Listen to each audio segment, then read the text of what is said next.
여러분, 해외의 한 축구팀 중에서요, 하위 리그를, 이 리그가 여러 단계로 나누어져 있는데 이 아래쪽에 잘 못하는 팀들이 모여있는 하위 리그를 전전하다가 급부상하게 된 팀이 있었습니다. 상위 리그로 올라갔을 뿐 아니라 상위권에서 탑에 꼽히는 팀들과 그 팀들을 위협할 만큼 강력한 팀이 되었습니다. 그러니까 구단도 우리 잘 되는 것 같아 해서 공격적으로 투자를 하기 시작했죠. 그런데 오래 지나지 않아 투자한 만큼 돈이 나오지 않으니까 이 구단에 돈을 투자하는 사람들이 실망을 했습니다. 다시 팀은 침체기에 빠지기 시작했어요. 새로운 선수는 영입되지 못하였고 좋은 선수들은 팀을 떠나게 되었습니다. 여러분, 이 팀의 이름은 영국에 있는 리즈 유나이티드라는 팀인데요. 그래서 이 당시를 회상하는 우리나라 인터넷 축구 게시판에 리즈 시절이라는 말로 쓰고는 합니다. 리즈 시절이라는 말이 이 앨런 스미스라는 선수가 그 리즈 유나이티드가 잘 나갈 때는 잘했었는데 라는 표현으로서 리즈 시절을 쓰던 게 혹시 들어보셨나요? 요즘도 누군가 옛날에 잘 나갔었다라고 이야기를 할 때 리즈 시절엔 참 잘했었는데 라고 말하기는 해요. 우리가 뜻을 잘 모르고 쓰는데 이런 어원을 가지고 있습니다. 우리 입에 더 익숙한 용어로는 뭐죠? 왕년에. 나 왕년에 좀 잘 나갔었는데, 왕년에는 이랬었는데, 여러분의 왕년에는 어땠습니까? 왕년에 좀 힘 좀 주고 다니셨나요? 여러분, 왕년에 잘하는 것, 왕년에 좋았던 것 중요하죠. 좋습니다. 하지만 더 중요한 것이 무엇입니까? 지금 어떻냐라는 것이죠. 맨날 왕년에만 이야기하는 사람들은 지금의 이야기를 잘 하지 않습니다. 그리고 지금 잘하는 게 중요합니까? 마지막에, 인생의 마지막 때 나의 모습이 어떤지 그 끝까지의 모습이 우리에게 중요하지 않습니까? 아무리 달리기를 하다가 중간까지 1등을 하고 있었어도 꼴찌로 들어가게 되면 그 사람은 1등이 아닌 꼴찌인 것이죠. 그의 죽음 이후에 그를 어떻게 기억하는가, 그것이 더 중요할 것입니다. 오늘 본문은요, 벌써 3주째 기드온에 대하여 세 번째로 말씀을 보고 있습니다. 기드온의 삶이 어땠는지, 기드온의 전성기와 기드온의 왕년의 모습과 그리고 그 이후에 기드온의 변질된 그 기드온의 모습을 통하여 우리에게 주신 하나님의 말씀을 듣고자 합니다. 그럼 먼저 여러분, 사사 기드온이 가장 빛났던 때가 언제일까요? 사사기 8장 22절과 23절 말씀 우리 함께 다시 한번 한 목소리를 읽어보겠습니다. 좀 길지만 한 목소리로 읽습니다. 시작. 그때에 이스라엘 사람들이 기드온에게 이르되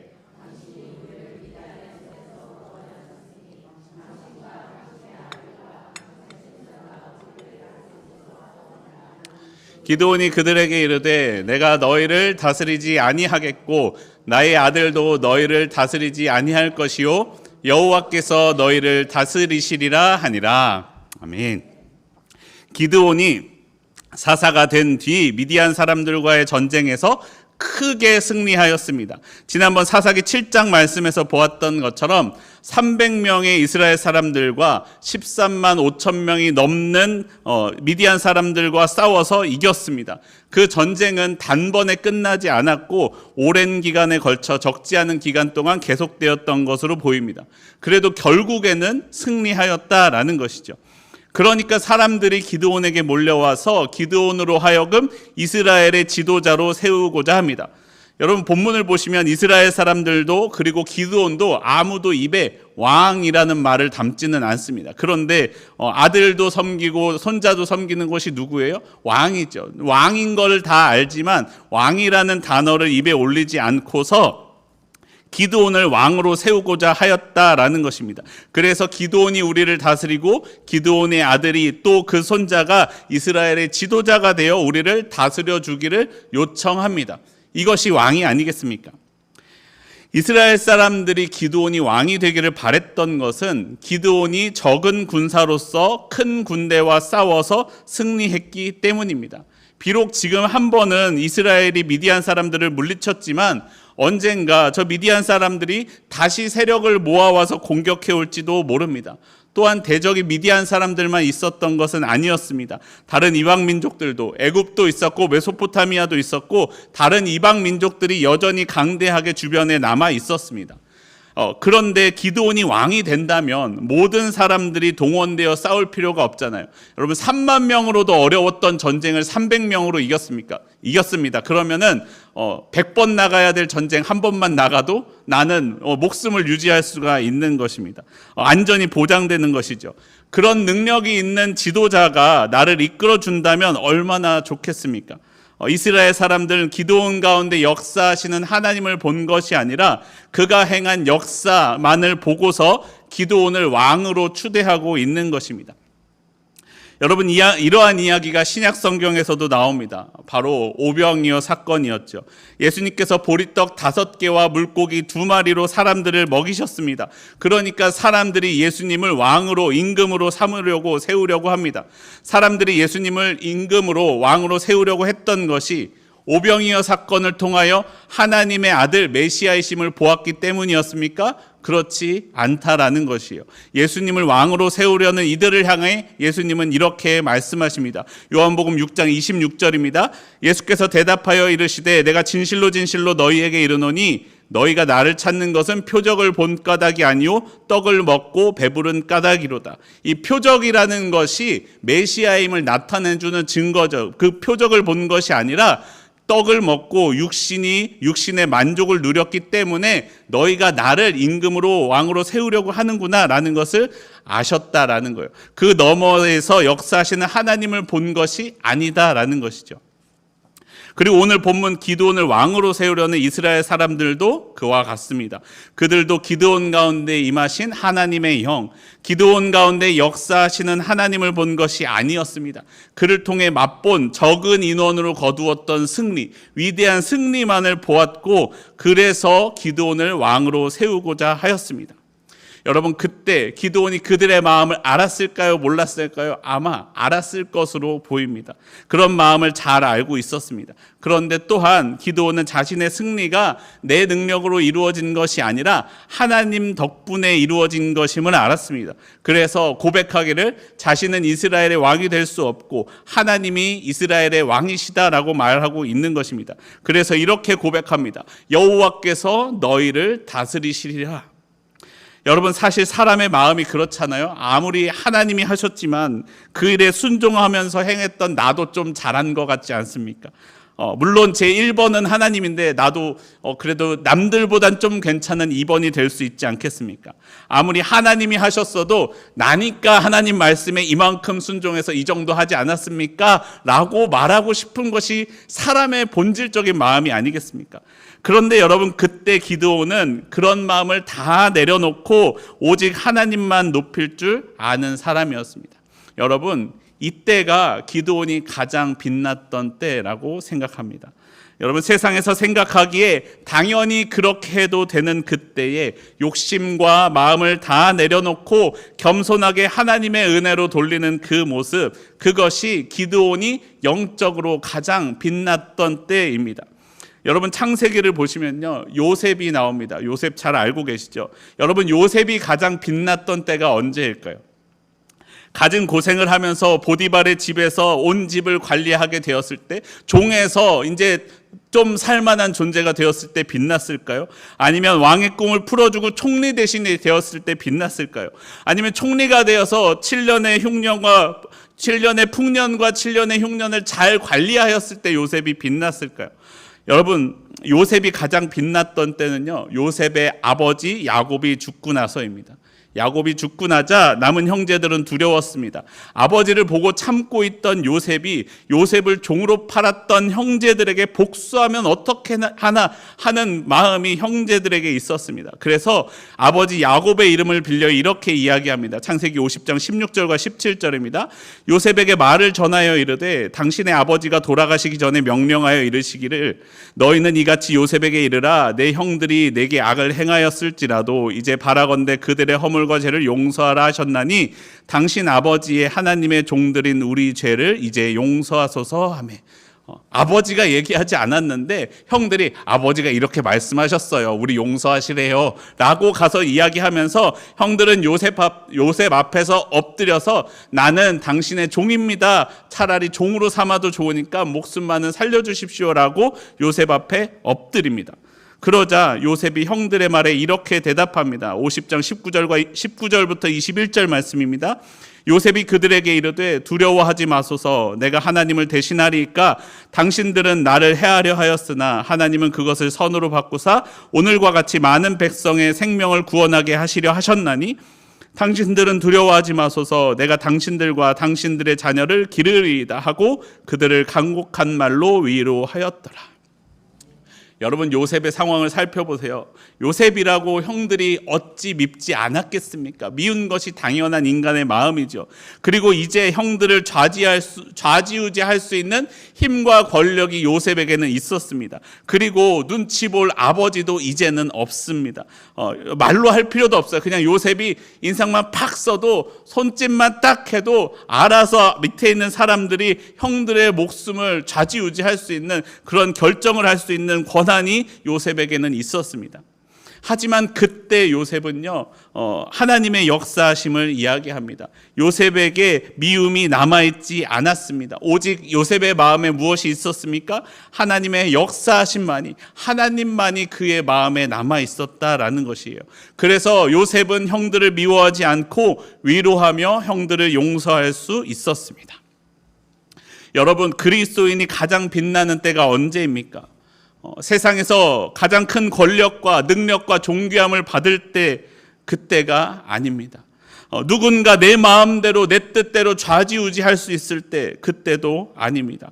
그리스도인이 가장 빛날 때란 내 모든 일을 통하여 오직 하나님만 드러날 때, 그때가 그리스도인이 가장 빛날 때라는 것입니다. 어떤 어려움에도 불구하고 하나님이 나타나는 때, 어떤 미움과 시기가 생겨나는 것이 당연할 만한 상황에서도 불구하고 하나님이 드러나고, 세상에서 나를 높여주어 한없이 교만해질 수 있는 그 상태에서도 그때도 하나님만이 이 모든 역사하심의 주인공이십니다라고 우리가 고백할 그때가 바로 그리스도인이 가장 빛나는 순간입니다.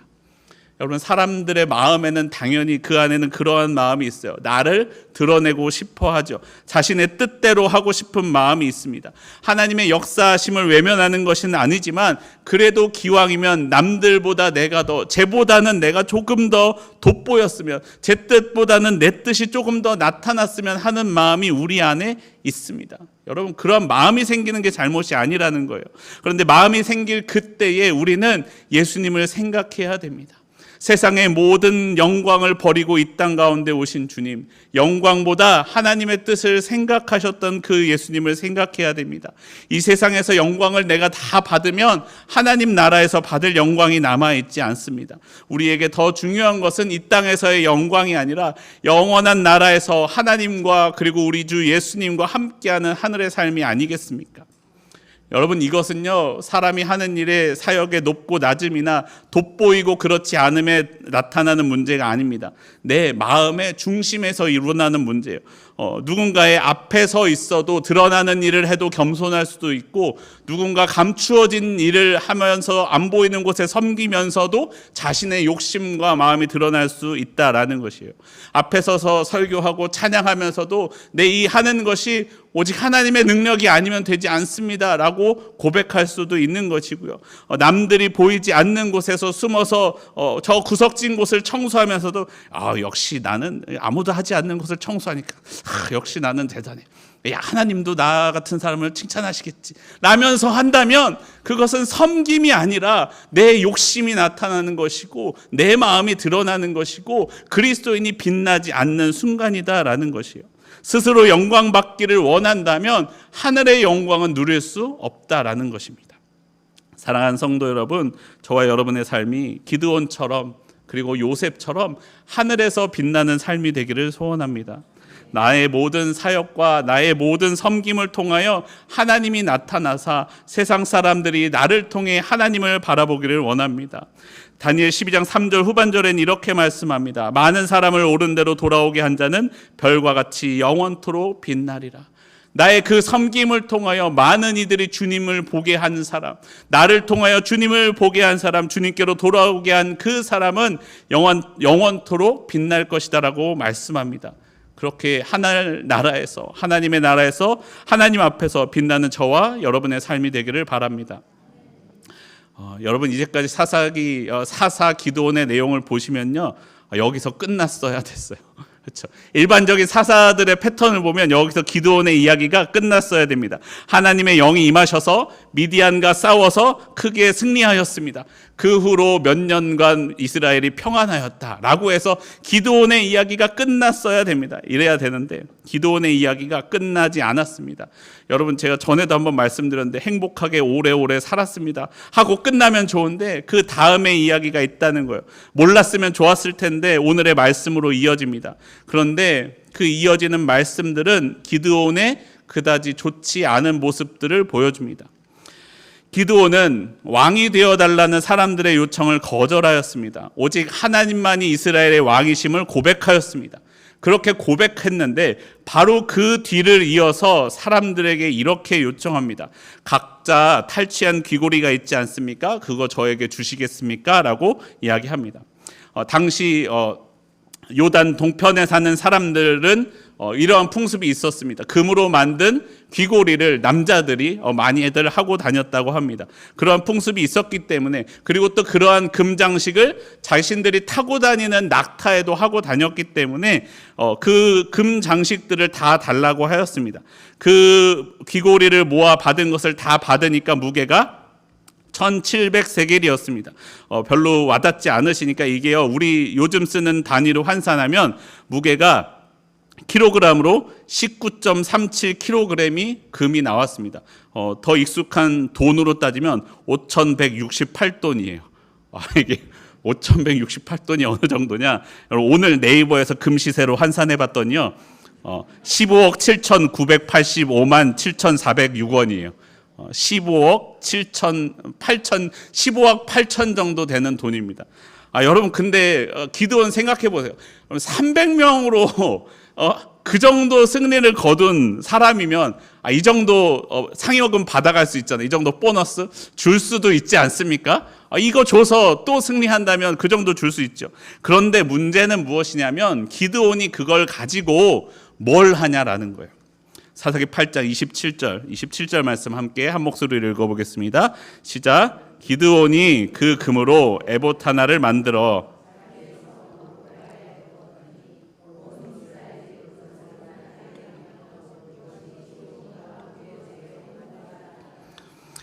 기드온이 그렇게 금을 받았습니다. 모았습니다. 그리고 그 받은 금으로 에봇을 만들었습니다. 에봇이 무엇이냐면 제사장들만 입을 수 있는 옷에 쓰는 장식이에요. 제사장들만 입는 옷이에요.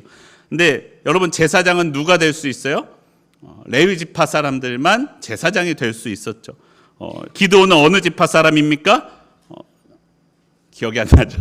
므낫세 지파 사람이죠. 기드온은 레위 지파 사람이 아니었습니다. 그런데 기드온은 그럼 제사장이 될 수 있습니까? 없습니까? 없습니다. 될 수가 없는데 제사장이 입는 옷을 자신이 만들어서 그 제사장의 옷을 또 어디에 두었어요? 자신의 성읍에 두었습니다. 그리고 성경은 뭐라고 말씀합니까? 그것이 기드온과 그의 집에 올무가 되었다라고 말씀합니다. 그 결과 이스라엘이 그것을 음란하게 섬겼고 결국에는 그 기드온과 그 집의 올무가 되었습니다. 여러분, 이것이요, 우상숭배라는 거예요. 하나님의 형상을 만들지 말라라는 하나님의 말씀을 지키지 않은 것입니다. 에봇으로서 하나님을 상징하는 상징물의 형상을 만들고 그것을 자신의 집에 두고 그것이 하나님인 것처럼 섬겼습니다. 그 자신만 그랬을 뿐만 아니라 사람들로 하여금도 그렇게 하겠다라는 거예요. 사람들도 우상 숭배를 하게 했다라는 거예요. 죄를 범하게 한 것이죠. 이것이 기드온의 죄입니다. 여러분, 이것과 비슷한 이야기를 우리가 잘 알고 있는 것이 있습니다. 바로 출애굽기의 32장 3절과 4절에 이렇게 말씀합니다. 모든 백성이 그 귀에서 금고리를 빼어 아론에게로 가져가매 아론이 그들의 손에서 금고리를 받아 부어서 조각칼로 새겨 송아지 형상을 만드니 그들이 말하되 이스라엘아, 이는 너희를 애굽 땅에서 인도하여 낸 너희의 신이로다 하는지라. 6절입니다. 이튿날에 그들이 일찍이 일어나 번제를 드리며 화목제를 드리고 백성이 앉아서 먹고 마시며 일어나서 뛰놀더라. 여러분, 이스라엘이 출애굽했을 때 모세가 시내산에 올라가서 내려오지 않으니까 사람들은 아론에게 금고리를 빼내어서 가져옵니다. 그리고 금고리로 송아지를 만듭니다. 그 주변에서 먹고 마시며 일어나서 뛰놀았습니다. 왜냐하면 이 송아지가 이스라엘을 인도하여 낸 신이다라고 이야기했기 때문입니다. 그렇게 생각했기 때문입니다. 그 신이 지금 내 눈앞에 있잖아요. 그 신이 실제로 나와 함께 하잖아요. 신은 여전히 내 눈앞에 있었습니다. 여러분, 기드온은요, 비록 입으로는 자신은 왕이 될 수 없다, 오직 하나님만이 이스라엘을 다스릴 것이다 라고 그 빛나는 고백을 했으면서도, 하지만 그 하나님의 능력이 지금 나를 떠나면 어떻게 할까 하는 두려움이 있었는지도 모르겠어요. 그래서 그 하나님의 능력을 계속해서 소유하고 싶었던 것이요. 그래서 하나님을 섬기는 제사장이나 쓸 수 있는 에봇을 만들었습니다. 그리고 그것을 자신의 성읍에 두었습니다. 눈에 보이지 않는 하나님을 눈에 보이는 에봇으로 만들어서 자신의 성읍에 내가 내 뜻대로 두고 관리한 것이요. 기드온은 스스로 왕이다라고 말하지는 않았지만 마치 세상의 왕처럼 하나님보다 높은 곳에 있는 자처럼 그 모든 힘을 자신의 뜻대로 내 마음대로 사용하기를 원했다라는 것입니다. 여러분, 기드온이 타락한 왕처럼 행했던 모습이 또 있습니다. 사사기 8장 30절인데요. 30절에 이렇게 말씀합니다. 기드온이 아내가 많음으로 그의 몸에서 낳은 아들이 70명이었고. 여러분, 기드온이 아내가 많았습니다. 여러분, 이스라엘은 아내를 여럿 둘 수 있었어요. 근데 아들만 70명이래요. 근데 우리가 낳으면 아들만 나오지 않잖아요. 아들 반, 딸 반 나온다고 치면 140명 정도의 자녀가 있었어요. 여러분, 한 사람이 일생 동안 자녀를 몇 명이나 낳을 수 있을까요? 저희 부모님 세대를 생각해 보면 그래도 열심히 힘쓰고 애쓰면 한 10명 정도 낳는다고 쳐도 그래도 14명이에요. 그런데 그보다 못 낳는 사람도 있을 수 있으니까 그 이상의 아내들이 있었다라는 거죠. 그쵸. 이건 보통 사람들이나 하는 것이 아니고 왕 같은 사람들이나 이렇게 많은 아내를 둘 수 있었죠. 이것도 기드온이 그 정도 승리하고 그 정도 능력 있으니 그럴 수 있다라고 생각해 봅시다. 그런데 이후에 31절에는 이렇게 말씀합니다. 사사기 8장 31절에 이렇게 말씀합니다. 세겜에 있는 그의 첩도 아들을 낳았으므로 그 이름을 아비멜렉이라 하였더라. 여러분, 기드온은 자신이 살고 있던 이 오브라가 아닌 세겜에 아내가 아닌 첩을 두고 있었어요. 말씀드렸잖아요. 이스라엘은 아내를 여럿을 둘 수 있었어요. 15이든 20이든 능력만 되면 둘 수 있었어요. 근데 굳이 아내가 아닌 첩을 두었다라는 것은 합법적인 결혼 관계에 들어올 수 없는 여인과 그러한 관계를 맺었다라는 것을 의미합니다. 무언가 부적절한 관계이죠. 학자들은 이방 민족들의 지도자일 것으로 추정합니다. 그런데 그 아들의 이름이 무엇입니까? 아비멜렉입니다. 여러분, 아비멜렉이라는 이름의 뜻이 아버지는 왕이시다라는 뜻이요. 아들의 이름이 아비멜렉이요. 그럼 나는 뭐예요? 왕이다. 기드온이 지었는지 아니면 아비멜렉의 어머니가 지었는지 아니면 어떤 사람이 지어줬는지는 몰라도 그들은 이미 기드온을 왕처럼 생각하고 있었고 기드온은 그것을 굳이 막지 않았다라는 것이죠. 기드온은 자신이 왕이 되지 않겠다라고 말했지만 그의 삶과 그의 말과 행동은 달랐습니다. 말한 대로 살지 못했습니다. 왕처럼 많은 아내를 두었고 아내가 아닌 첩도 두었습니다. 그리고 아들의 이름을 내 아버지는 왕이시다라고 지었습니다. 자신이 왕이라고 생각하는 것이죠. 그리고 금들을 모아서 종교적인 상징물을 만들고 그 종교적인 상징물을 자신의 집에 두고 자신의 뜻대로 하였다라는 것입니다.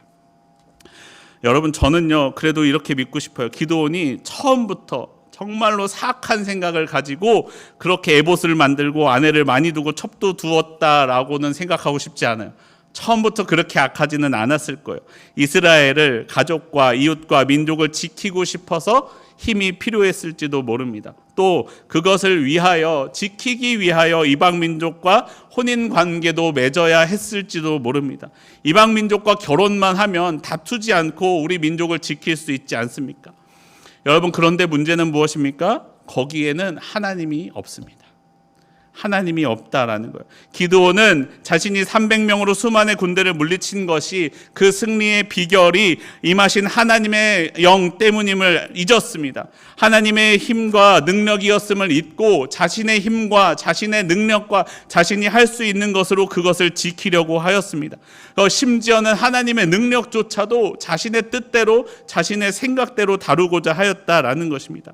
기드온은 그렇게 조금씩 변질되어 하나님의 뜻에서 멀어지게 되었습니다.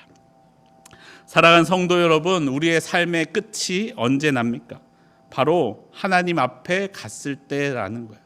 지금 나의 삶이 문제가 아니라 내 앞이 하나님 앞에 갔을 때 내 삶을 판단받는다라는 것이요.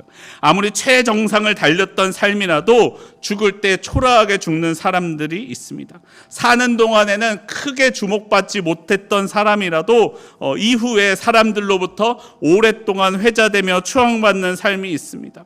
우리는 내 인생의 마지막을 준비하여야 됩니다. 그리고 그 마지막의 삶이 부끄럽지 않은 삶을 살아야만 합니다. 여러분, 제가 정말로 존경하는 목사님이 있는데요. 그분이 바로 하용조 목사님입니다. 제가 온누리교회 간사로 있을 때도 사실 강단회에서는 손에 꼽힐 정도밖에 대면해보지 못했어요. 그런데도 그렇게 좋아합니다. 참 훌륭하신 분이에요. 어느 정도로 훌륭하냐면 제가 그 하용조 목사님 비서하는 간사님하고 친했는데 그분은 정말로 한 24시간 중에 한 20시간은 붙어 있는 분이 그 비서인데 그 비서 간사님도 그 하용조 목사님을 칭찬하실 정도예요. 여러분, 사실 그렇잖아요. 아랫사람이 늘 붙어 있는 아랫사람이 상사를 칭찬하는 것이 얼마나 쉽지 않은 일입니까? 그런데 그 목사님에 대하여 우리 목사님 역시 정말로 훌륭하시다라고 고백하던 그런 분이었어요. 그런데 또 안타깝기도 하면서도 감사한 것은 무엇이냐면 하용조 목사님께서 지병과 여러 가지 문제로 아파하시던 중에 은퇴를 앞두고 갑작스럽게 돌아가셨다는 거예요. 어떤 분들은 그럴 때가 있어요. 은퇴를 앞두면 사람의 욕심이 나와서 잘못된 마음들이 나올 때가 있습니다. 그런데 그러한 문제 없이 삶을 마치게 되었다라는 것이죠. 얼마나 슬프고 감사한 일인지 모르겠습니다. 여러분, 요즘이요, 누군가를 좋아한다, 존경한다고 말하기가 두려워요. 왜냐하면 아주 훌륭해 보였던 분들이 그렇지 않은 모습으로 삶이 진행되는 것을 만날 때가 있기 때문에 그렇습니다.